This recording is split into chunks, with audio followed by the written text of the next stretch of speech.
Do you remember when you became the way you are? When you stopped caring? When you became so angry? When you became cold? When your heart turned hard? When you became a danger to yourself, to others? Do you think you could narrow it down to a single moment if you tried? Barry Jenkins' 2016 film, Moonlight, has an uncanny relatability. It is easy to assume, viewing the film, that its relatability is due to its thematic depictions of blackness, addiction, trauma, abuse, neglect, and queerness.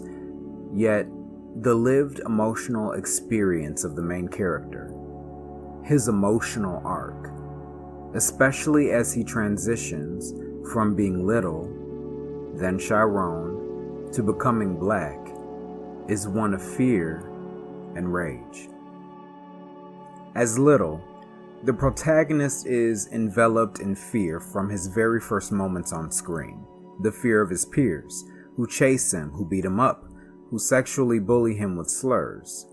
The fear of his mother, the drug addict, her wrath, and the mayhem she brings into his life. The fear he has of being alone. Constantly, Little would run away, hide, or fall silent in the face of his daily aggressors in the hopes that it would keep him safe. A fear that stays with him into his teen years. Yet, as Little becomes Chiron, and then black, we see him transition emotionally from fear to rage. A rage that eventually turns frightened Little into a drug dealer. A path chosen in a single moment. If you don't press here, charges, in the you can't office, stop this from happening. in front of the school administrator. Boy. I ain't no boy. The hell you ain't. You don't even know. I'm not. I know what's up.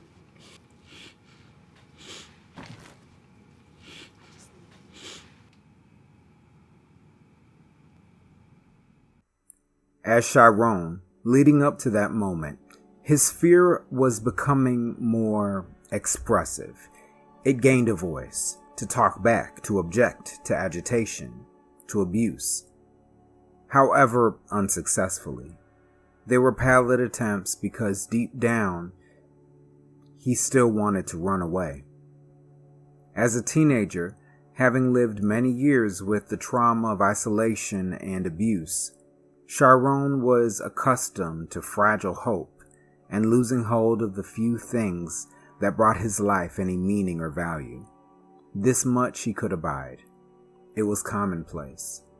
Yet on the heels of his sexual awakening, he was betrayed by the very person that helped him achieve it.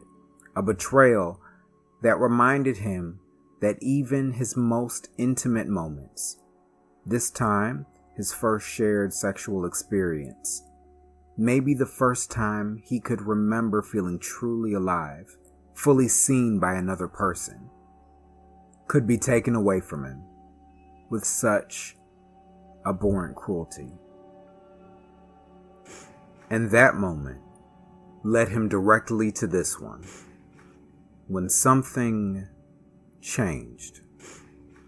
The fight or flight response is an involuntary psychological and physiological response to a real or imagined threat or danger.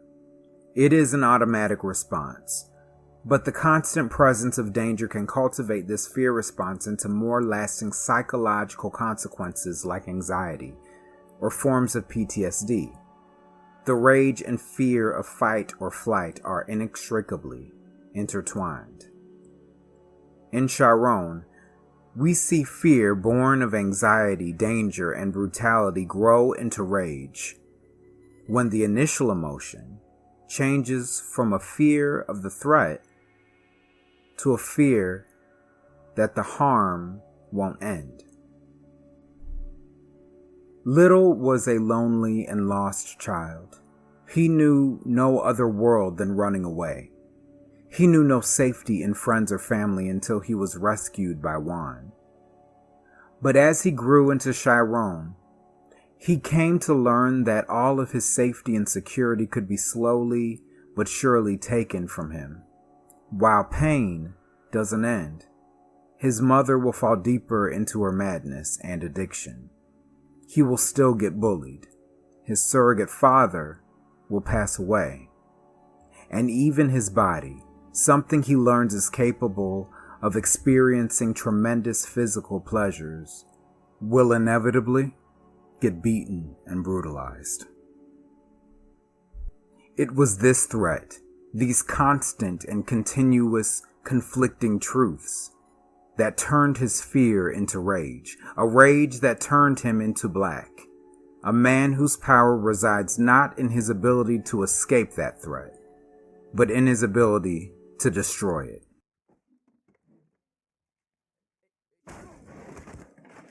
And so he lived for many years, roughly a decade, with his rage.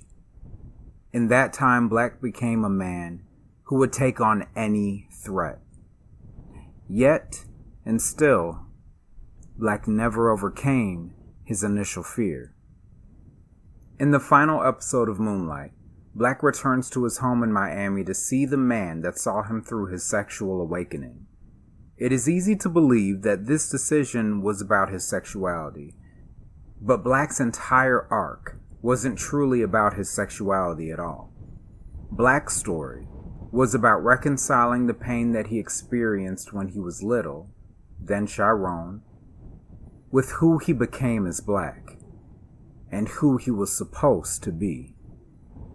The traumas that journey produced, deferring his truest state of being for most of his life. In the third act, Black first visits his mother, an older woman who had defeated her demons and was asking Black to heal from the wounds that she caused him. He then turns his attention to Kevin, his oldest friend, and for a time, possibly his only, and the man who brought about his sexual awakening. The man that also betrayed and abused him. Kevin offers Black an apology and the opportunity to see him again. For all of his life, Chiron's mother was the only constant.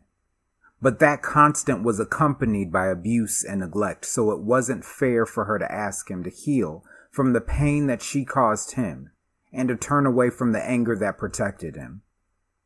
Kevin was Black's only consistent friend for most of his childhood.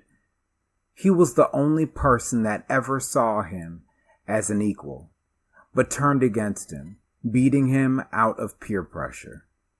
It wasn't fair for Kevin to contact him a decade after Chiron was arrested and forced to leave his school, after he had chosen to forget Kevin, what he meant to him, and the pain he inflicted on him, having created a life for himself free from that melodrama and perpetual victimization.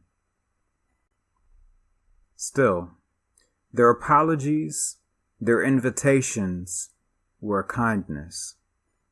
2 acts made in recognition of the pain that they caused Black. Pain that led directly to one singular moment, when a path was forged and a decision was made, when fear turned into rage.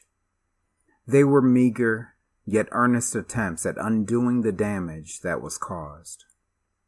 So Black's meeting with his mother wasn't merely about forgiveness. It was about reconciliation. Kevin's phone call wasn't only about guilt. It was about amends. Each time we see Black protest, he defends the life he's lived and the man that he had to become, the man that was capable of protecting himself. Once with his mother. No. You gonna listen. To who, Ma? Huh? To you? And again when he met with Kevin. Nigga, you don't know me. Yet neither Kevin nor Black's mother, Paula, are dissuaded by his anger. They persist, speaking to the most essential part of Black's being, the part they needed to apologize to. And by forgiving his mother and Kevin, Black gives himself a chance to restore that very essence. That restoring of self casts Black's final scenes with Kevin at the restaurant, in the car, and at Kevin's apartment in a different light. Black wanted a chance to feel something. He wanted comfort, a respite from his current life of hard truths and trauma. It was his attempt at going back to the beach where things were still and simple and soft as the sand. The place where he learned intimacy.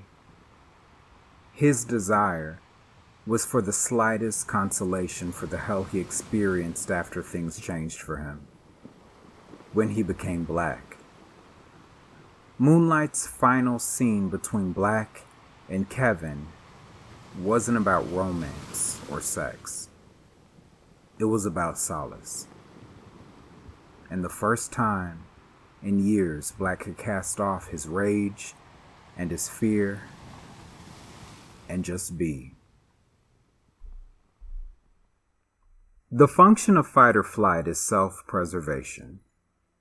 It has its usefulness, but over time, lasting fear and rage can victimize you even after the initial threat has long vanished, becoming an enigma controlling your actions and thoughts, like a drone bound to its receiver.